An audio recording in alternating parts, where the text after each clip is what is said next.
सपा अध्यक्ष अखिलेश यादव ने आरोप लगाया है कि संभल जिले की जामा मस्जिद के सर्वेक्षण को लेकर हुई हिंसा बीजेपी सरकार और प्रशासन द्वारा राज्य के उपचुनाव में अनियमितताओं पर ध्यान हटाने के लिए रची गई है, जहां पुलिस पर भी अखिलेश यादव का गुस्सा फूटा है। देखिए इस वीडियो में।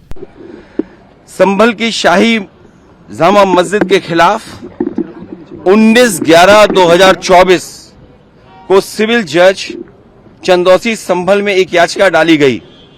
कोर्ट ने दूसरे पक्ष की सुने बगैर उसी दिन 19/11/2024 को सर्वे के आदेश दे दिए। ताज्जुब तो इस बात का है कि ऑर्डर मिलने के बाद ही संभल के जिलाधिकारी, संभल के पुलिस अधीक्षक आदेश को पढ़े बगैर 2 घंटे बाद ही सर्वे के लिए पुलिस बल के साथ शाही जामा मस्जिद पहुंच गए। जामा मस्जिद की कमेटी, जनप्रतिनिधि, उलेमा इकराम सभी अधिवक्ताओं ने सहयोग दिया। जिस समय पहली बार सर्वे हुआ है और कोर्ट के आदेश के बाद पूरा का पूरा सहयोग, जो भी वहां जिम्मेदार लोग थे, जो भी जिम्मेदार वहां पर मौके पे थे, सबने सहयोग किया।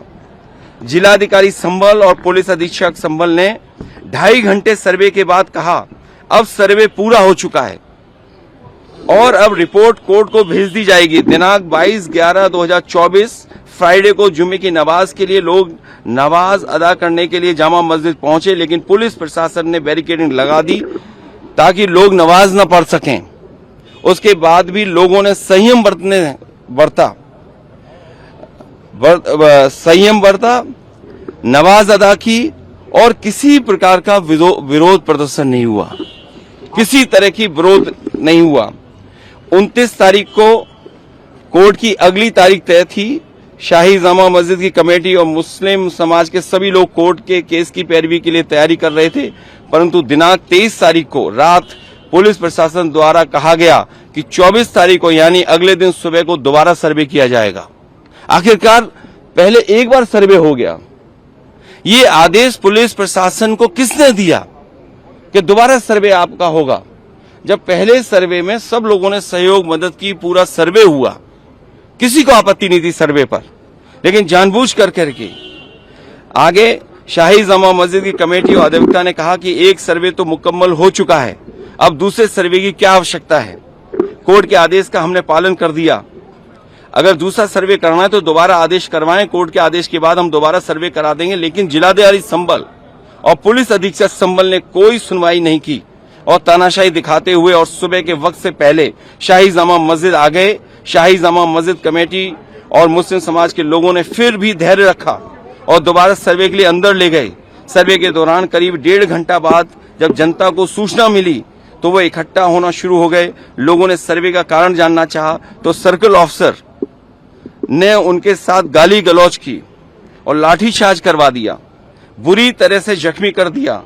इसका विरोध करते हुए चंद लोगों ने पत्थर चलाए, जिसके बदले में पुलिस, सिपाही से लेकर अधिकारी तक ने अपने सरकारी और प्राइवेट हथियारों से गोलियां चलाई, जिसकी वीडियो रिकॉर्डिंग है, जिसके एवज में दर्जन लोग गोलियों से घायल हो गए। 5 मासूमों जो कि अपने घर से सामान लेने के लिए निकले थे, उनकी मृत्यु हो गई। संभल का माहौल बिगाड़ने में याचिका दायर करने वाले लोगों के साथ पुलिस और प्रशासन के लोग जिम्मेदार हैं।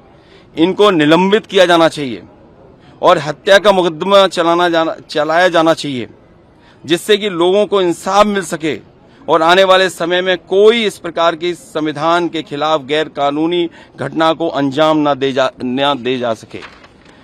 और बीजेपी के लोग ये कह रहे हैं कि संभल को बांग्लादेश बनाना चाह रहे हैं। देखिए, अगर आप बीजेपी की बात मानोगे तो गड्ढे में गिरोगे, जाके बीजेपी की बात मानोगे तो खाई में गिरोगे।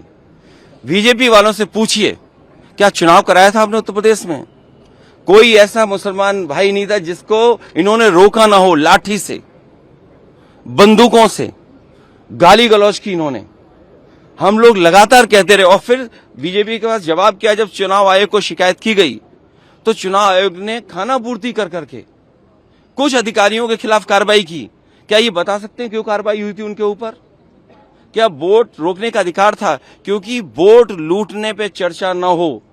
ये लोग लूटने वाले लोग हैं, इनके लिए लोग कोई मायने नहीं रखते, लोग मायने नहीं रखते।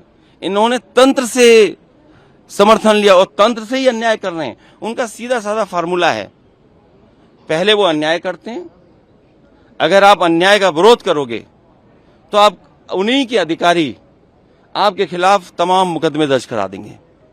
क्या जियाउल इस्लाम वहां थे, हमारे विधायक वहां थे, सांसद थे क्या वहां? जियाउर रहमान, कोई बता दे, वो बेंगलोर में थे।